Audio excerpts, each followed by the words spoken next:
दोस्तों, अक्सर आपने तथाकथित दलित नेताओं के मुंह से यह सुना होगा कि ब्राह्मणों ने कभी भी दलितों को पढ़ने नहीं दिया और वो अधिकार उनको दिलाया था बाबा साहब भीमराव रामजी अंबेडकर जी ने।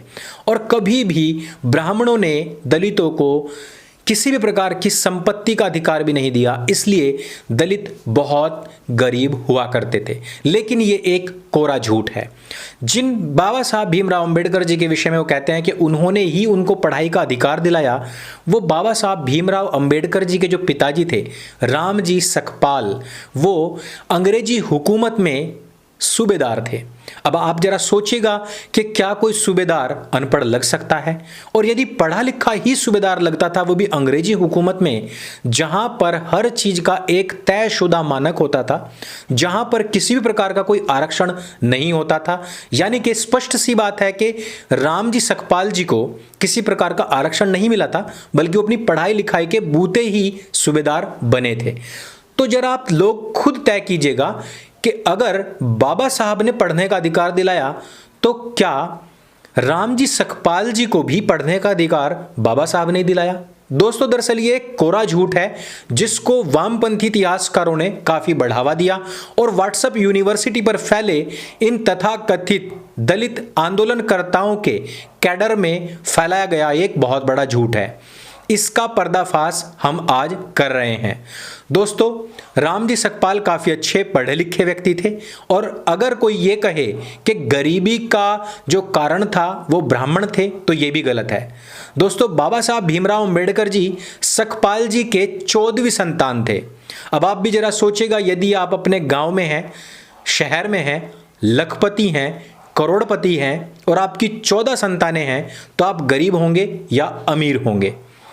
दूसरी सबसे बड़ी बात कि बाबा साहब भीमराव अंबेडकर जी जिस समय पर बाल्यावस्था में थे, तो वो बहुत ही होनहार थे और जिस समय पर उन्होंने पढ़ाई में नंबर 1 स्थान हासिल किया, तो उनके जो अध्यापक थे, जो कि एक ब्राह्मण थे, वो उनको लेकर के रामजी सकपाल जी के पास गए और उन्होंने कहा कि आज भीमराव ने पूरे अंबावाड़ी गांव का नाम रोशन कर दिया है, इसलिए आज से इनका नाम अंबावाड़ीकर होगा।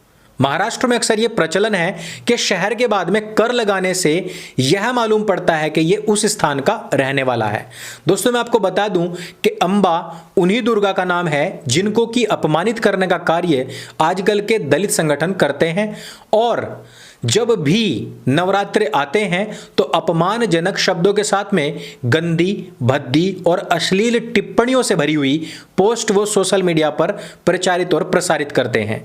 उन्हीं अंबा का नाम आज भी बाबा साहब भीमराव रामजी अंबेडकर के नाम के पीछे लगा हुआ है। बात यहीं तक नहीं रुकती है।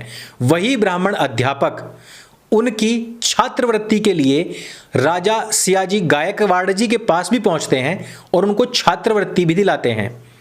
अब आपको भी पता है कि महाराजा गायकवाड़ एक क्षत्रिय थे जिन्होंने बाबा साहब को विदेश भेजने के लिए छात्रवृत्ति दी थी। इतना ही नहीं, बाबा साहब भीमराव अंबेडकर जब पढ़कर के वापस आए तो उनका विवाह ब्राह्मण कन्या के साथ ही कराया गया था।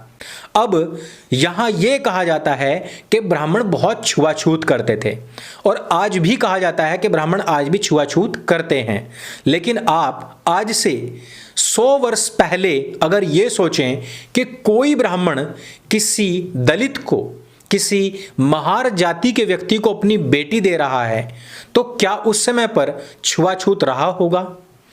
तो इस तरीके के बहुत सारे ऐसे झूठ हैं जो समाज में प्रचारित और प्रसारित हैं और इसी प्रकार के जो झूठ हैं वो हमारे विभिन्न जातियों के अंदर विद्वेष पैदा करते हैं। यदि एक जाति आपका बहुत मान सम्मान कर रही है और कल आपको पता लगे कि मान सम्मान लेने वाला व्यक्ति कह रहा है कि हम पर हजारों वर्षों से इन लोगों ने तो आक्रमण किए, हमारे ऊपर अत्याचार किया, हमारे ऊपर शोषण किया, तो भला सम्मान देने वाले व्यक्ति के दिल पर क्या गुजरेगी? और ऐसा ही आज भी हो रहा है। दोनों समाजों के अंदर विद्वेष पैदा करने के लिए झूठी कहानियां गढ़ी जा रही हैं और उसमें बल मिलता है तब जब कुछ झूठी किताबों को लेकर के आगे आया जाता है। ऐसे समय में बहुत सारे लोग ये कहते हैं कि बाबा साहब ने स्वयं हिंदुओं की बहुत बुराई की है। लेकिन दोस्तों ये एक बहुत ही सिलेक्टिव नैरेटिव है जहां पर वो लोग कुछ एक लाइन चुरा लेते हैं। बाबा साहब भीमराव अंबेडकर जी के सभी वांग में पढ़ने से पता लगता है कि कभी भी उन्होंने पूर्ण रूपेण सभी हिंदुओं का अपमान नहीं किया, कभी भी उन्होंने भगवान के प्रति, कभी भी उन्होंने वेदों के प्रति या ब्राह्मणों के प्रति ऐसे अपशब्द नहीं कहे। वो स्वयं जानते थे कि हमारे भारत की जो महान विभूतियां हैं उनका गौरव क्या था, क्या है, और भारत को आगे ले जाने के लिए किस प्रकार से हमारी यह संस्कृति काम आ सकती है। अंत में मैं सिर्फ भारत की सरकार का धन्यवाद प्रस्तुत करना चाहूंगा कि उन्होंने एक ऐसा कानून बनाया जिसके तहत जो दलित ईसाई या मुसलमान बन गए हैं वो दलित के नाम पर आरक्षण नहीं ले पाएंगे। और इससे सबसे ज़्यादा जो बेनिफिट होगा वो बाबा साहब भीमराव अंबेडकर के बनाए हुए संविधान का ही होगा और उनका पालन करने वाले उन दलित भाई बहनों का होगा जिन्होंने अपने आप को कभी भी कन्वर्ट नहीं किया। यहां पर मैं आपको यह भी बता दूं कि बौद्ध, जैन और सिख में कन्वर्ट होने वाले किसी भी व्यक्ति का आरक्षण छीना नहीं जाएगा। इसका भी रीजन बता दूं कि ये तीनों ही सनातन की शाखाएं हैं और हम सब इनको सनातन की शाखाएं ही मानते हैं। मैं ये मानता हूं कि कुछ प्रोपेगेंडाधारी राजनीतिक पार्टियां बनाकर बैठे हुए लोग बौद्धों के नाम पर हिंदुओं के खिलाफ नफरत फैलाने का कार्य कर रहे हैं, लेकिन सनातन की बाहें अभी बहुत बड़ी हैं। उन पर आप जो घाव कर रहे हैं, जो वार कर रहे हैं, वो आपकी समसामयिक राजनीति को चमका सकता है, लेकिन सनातन की जड़ें कमजोर नहीं कर सकता है। सनातन अपनी शाखाओं का हमेशा सम्मान करता है, करता रहेगा। आप लोगों को जितना जहर फैलाना है फैलाते रहिए। ऐसी पार्टियों से मैं बस इतना ही कहना चाहता हूं कि सनातन के खिलाफ आपको जितना जहर फैलाना है फैलाते रहिए। सनातन इतना भी कमजोर नहीं, वो तो हलाहल पीने वाले महादेव का भक्त है। इस वीडियो में सिर्फ इतना ही। यदि वीडियो आपको जानकारी से भरपूर लगे तो उसको सबके साथ में शेयर अवश्य करें। मेरे संग बोले सत्य सनातन वैदिक धर्म की जय। जय हिंद, वंदे मातरम। लकड़ी वगैरह की, और ये खड़े थे, ये सारी टीम मौजूद है यहाँ पे और इन सब के पास उनकी अपनी बनी हुई तलवारें मौजूद हैं। एक बार कटें को है, बहुत अच्छे। हाँ तू भी काट देखा। वाह वाह वाह, तू शाबाश ओए। चल हाँ ए देखा तू उस्मान, तेरे कोल भी ये निका, तू काट देखा।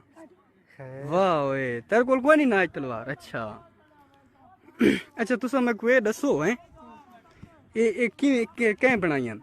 ये हमने खुद बनाई है। किस लिए? हम मुसलमान हैं और हमें काफिरों की गर्दनें उड़ानी है। ओ अच्छा काफिरों की गर्दनें उड़ानी है।